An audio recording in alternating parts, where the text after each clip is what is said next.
Hey guys, how you doing today? I want to show you this beautiful Burl Marx Fantasy. I love this plant. It's absolutely gorgeous.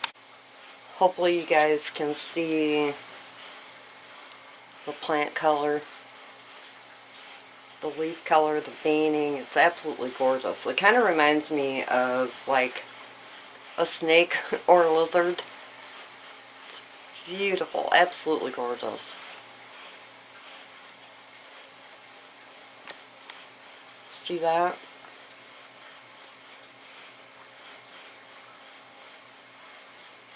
So pretty. Now I got this plant,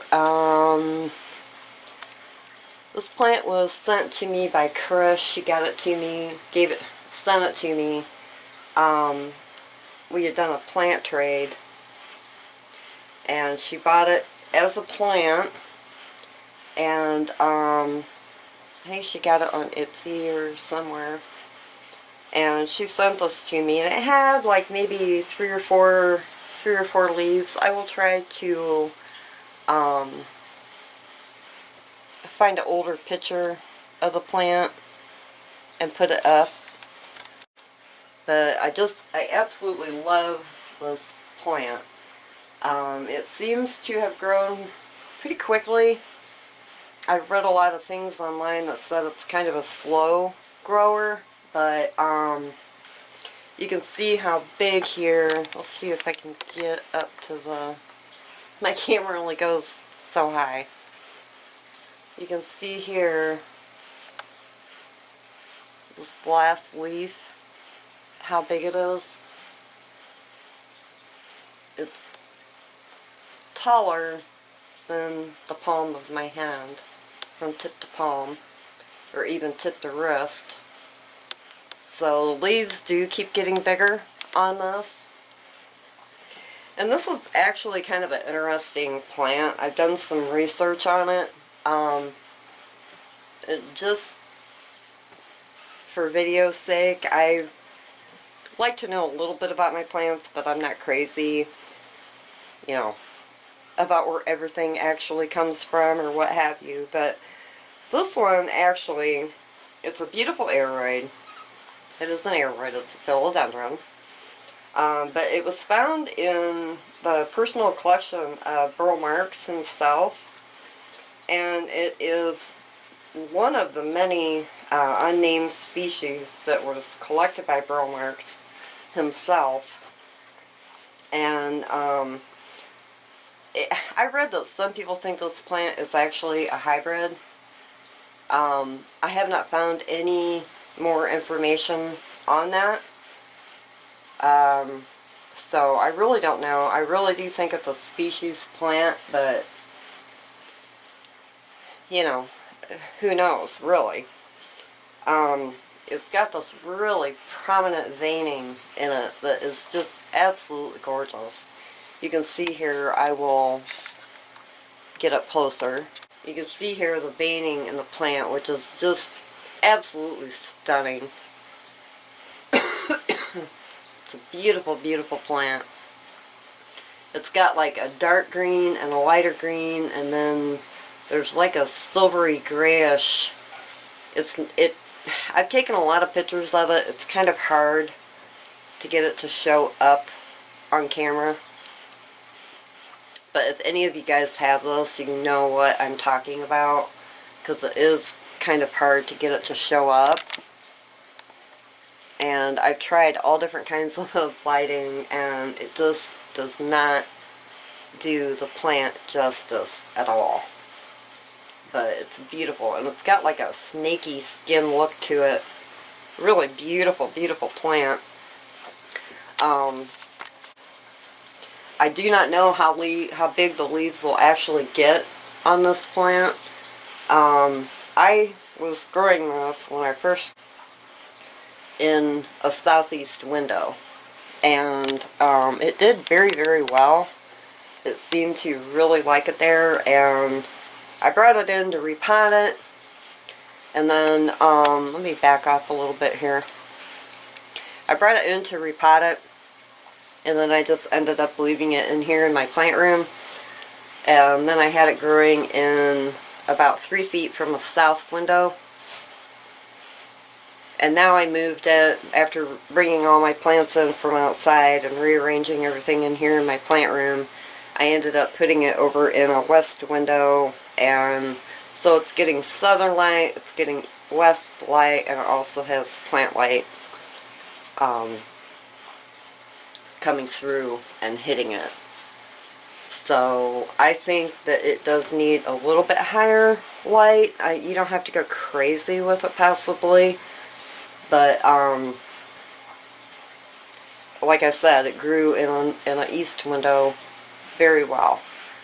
It has put on 4, I think, possibly 5 leaves, because like I said, it had 3 or 4 leaves on it when I got it, and it's put on, in just a few months, it's put on 4 to 5 leaves that it's gotten.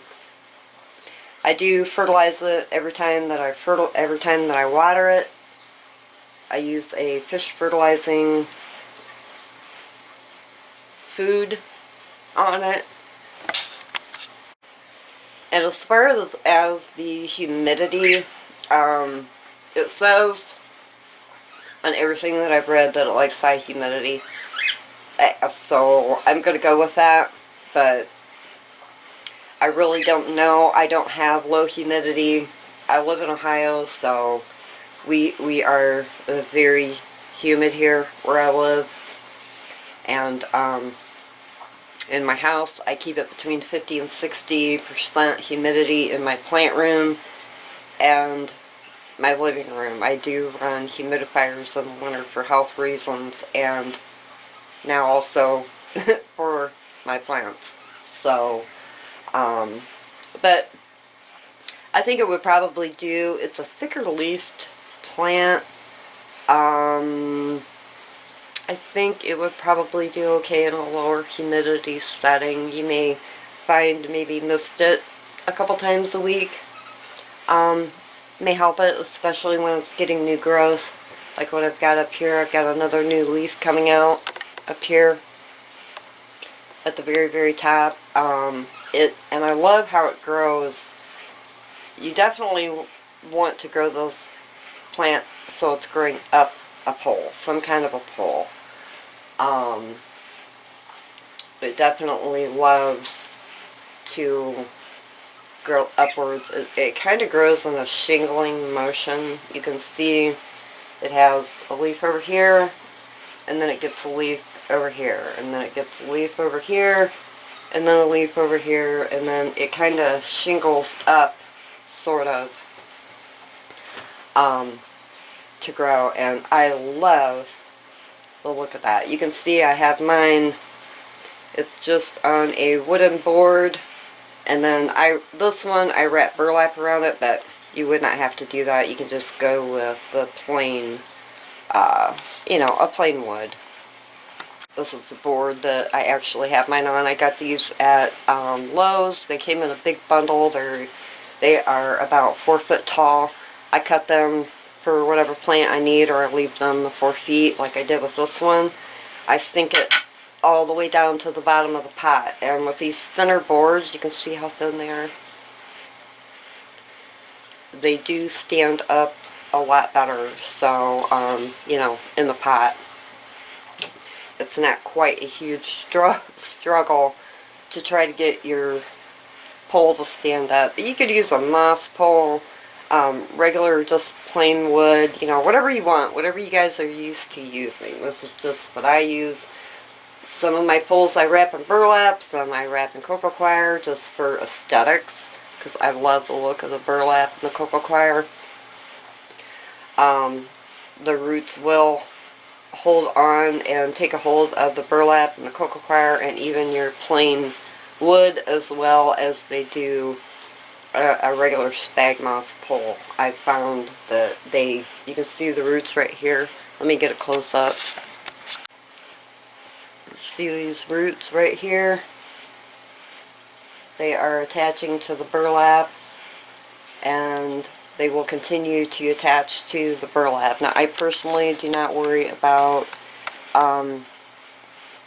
I do not nourish my plants through the air roots themselves. I depend on my potted root system for the nourishment and nutrients for the plant. But you know, if you wanted to spray like some kind of a fertilizer on your moss pole, or just, you know, water it, keep it wet. I don't do all that. I don't do that. I just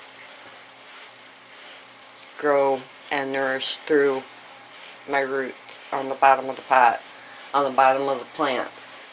But anyways, I absolutely love this plant. I'm sorry I'm coughing a lot. I have been sick for about the past 3 weeks, and I'm still not quite completely over it. I'm gonna try to edit out my coughing. But this is a gorgeous, gorgeous plant. I absolutely love this plant. I want to thank Chris from Chris's Garden Pile again for sending it to me. She knew that I wanted this plant. I had actually been looking for it, so she got it for me. And I absolutely adore it. I love how it grows. It seems to be a really, really easy growing plant.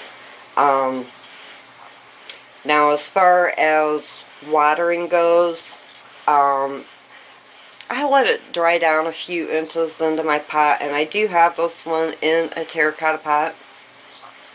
It was the size of pot that I needed, that I wanted this plant to go in, and it was the only size pot that I had, so I used it. But later, what I would love to do is, once it reaches the top of my pole here, all the way up, I want to propagate it. I have heard that it propagates kind of slowly, but what I will do with it is air layer it. And I think any propagation through air layering seems to go a lot quicker. But I'm sure you could do it spag, perlite, water, you know, any kind of a prop container. But you see the back of the leaves, how silver they are and sparkly. That's another thing about this plant. It's really sparkly. It's very pretty. I'm hoping just kind of turning it, you might be able to catch a sparkle in it. But I've not propagated this plant before, so but I think it would probably propagate okay. Like I said, later down the line when I do propagate, I will be doing air layering, because I don't like to have a bunch of propagations sitting around. So air layering is, if a plant is able to be air layered, which I think probably just about every plant kind of sort of is, maybe not all of them, but that's the way I will be doing it. So, the beautiful Burl Marx Fantasy. Absolutely gorgeous. I'm glad I have this in my plant collection. I adore it. I look at her every day, and I never get tired of looking at this plant. So, that's it on this plant. I love it. I would say it's an easy grower. If you guys have a chance to get a cutting of it, go for it. It's a beauty, and it's easy. So, and as far as pests, I've never had any pest issue on it, but I'm sure, just like any other plant, it is possible to get any plant on it, pest on it. Mealy bugs, scales, spider mites, I don't know. But so far, it's been clean. So I am going to let you guys go. I will talk to you later. Have a great day. Bye. Peace.